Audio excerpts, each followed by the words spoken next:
Champion doesn't have to go to you. You have to beat the champion. That's In this case, that obviously, isn't how it goes. That's right. And now, let's wild swing over. Go for the back suplex, but actually giving a backbreaker to Super Dragon. 1, 2, 2 count only. Wow, that was very, very close. Like Rick's hand was about 2 inches off the mat almost. Very, very close indeed. And Chris Bosh, winning the Battle of LA, a lot of people, what a Super Dragon actually coming in. You saw Chris Bosh's head snap back. Oh my God. And he's not moving either. Super Dragon got all, and Chris Bosh, Chris Bosh might be out. He looks like he's out on his feet, and Dragon's like, I don't know what Dragon's doing here. He needs to capitalize on this. He does need to capitalize. Oh my! I think he's kind of in shock about what's going on here. He is in shock. And now Chris Bosh, I don't know if Chris Bosh can stand up. Super Dragon over him, right here. I think he's, because he talks telepathically, he might be, talking trash telepathically. That's right. 1, 2, 2 count only. Wow.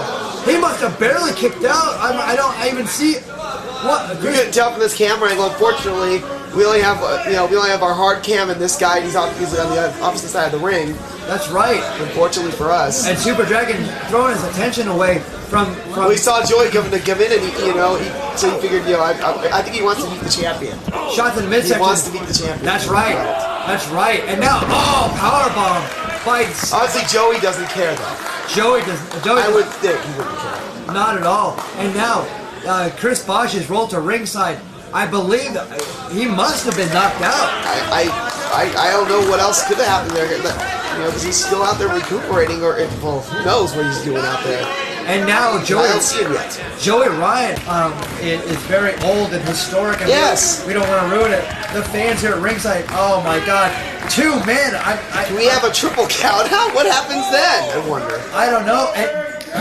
But now what? Dragon just seems to be very confused. I don't know why. He should just realize you have 2 men who look like they're both out.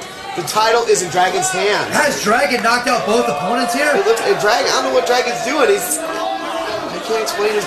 You can hardly ever explain this man's behavior because he's definitely not your average wrestler. I think maybe he's wondering where Bosch is. I don't know. He's looking for Bosch. Maybe he's trying to find Bosch. Maybe he can roll him in. Maybe I would have to say beating the champ. Bosch just laying there on the table. What in the world's going on here? There's the security at ringside trying to help Bosch. Obviously, it's not doing him much good. Well, what is he going to do? Now, maybe Super Dragon's going to bring... Oh, he got super kick. 1, 2, 3. Oh, my God. Oh, my... Joey Ryan just pulled a fast one. He pulled a fast one. I don't know what to say, but we will see you tomorrow night for our second night of All-Star Weekend. Joey Ryan retains the title.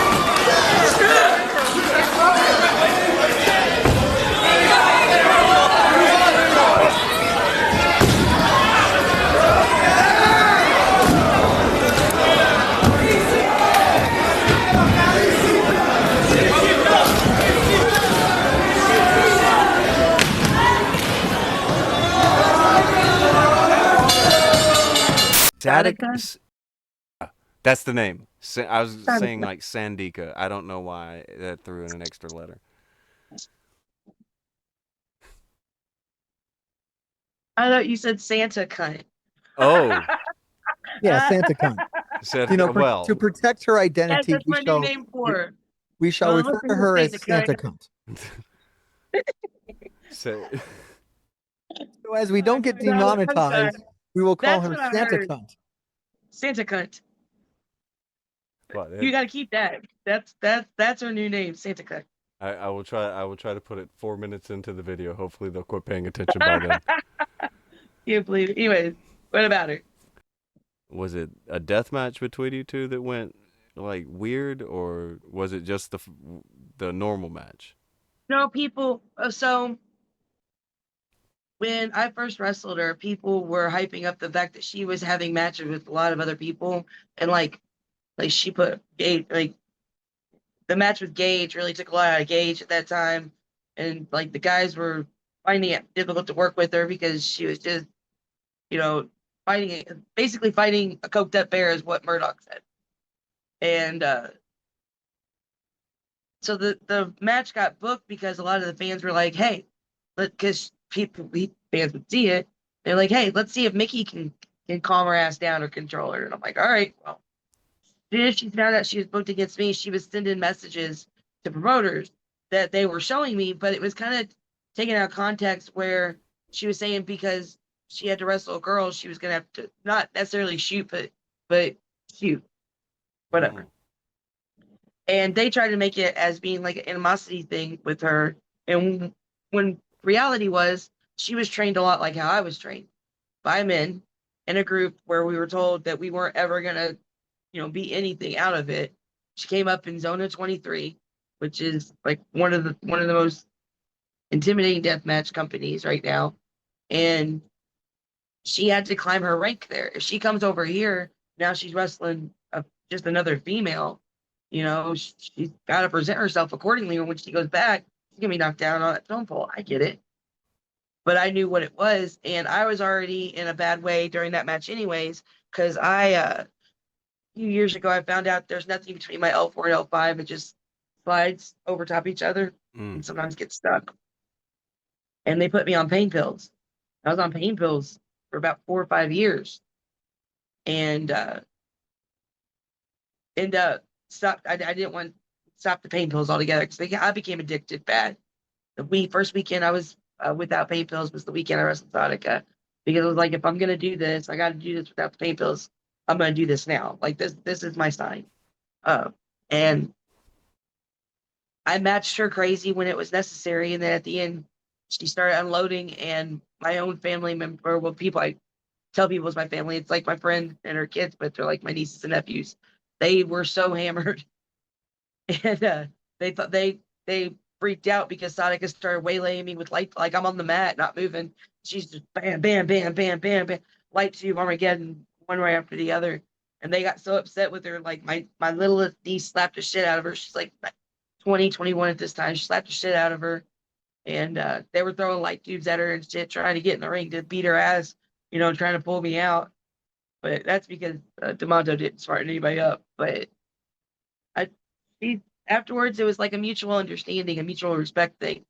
I don't think we ever had like a weird. She broke her arm in the match, but that's because I went to do the back senton. And she brings her arm up like this as I'm coming down for some reason, and it broke right here. I saw it on tape. I apologize. This is a woman possessed. You think you know me? You don't know shit.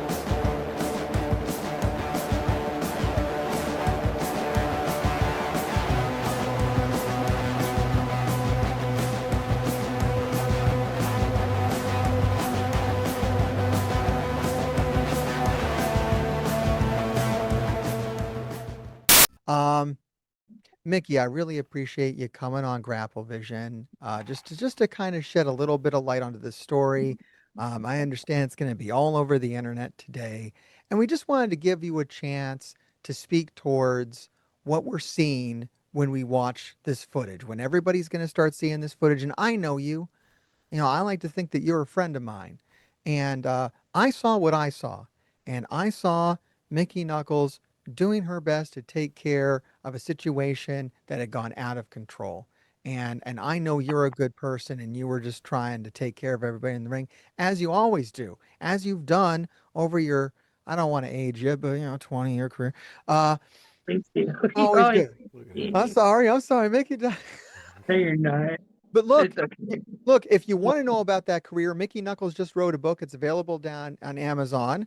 Okay. It's fantastic. And it goes into her whole history. So if you want to know more about Mickie Knuckles, maybe you heard her name for the first time today, go check that out. Mickie, I want you to talk about that too, but let us know what happened.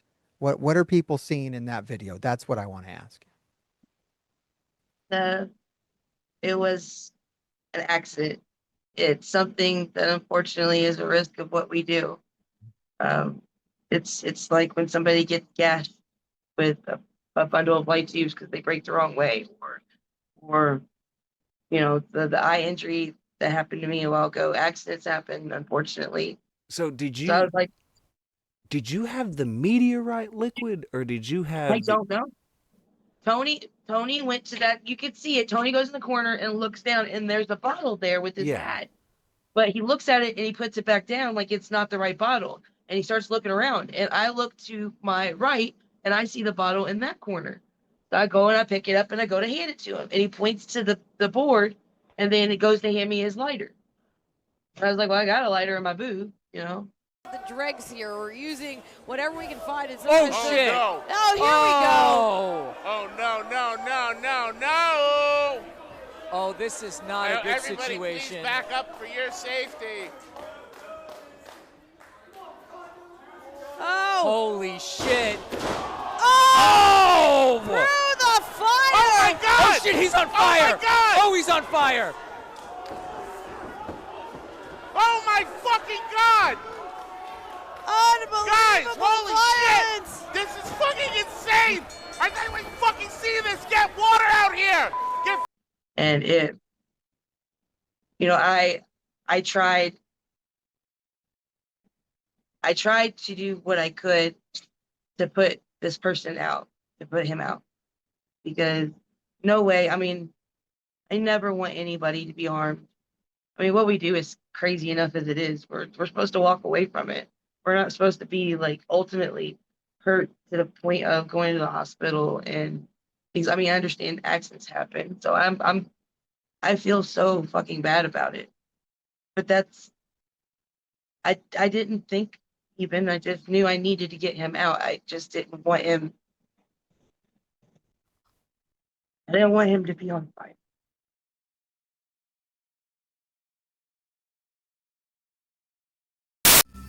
I miss video cassette tapes and magazines. So, thank you, internet, for getting.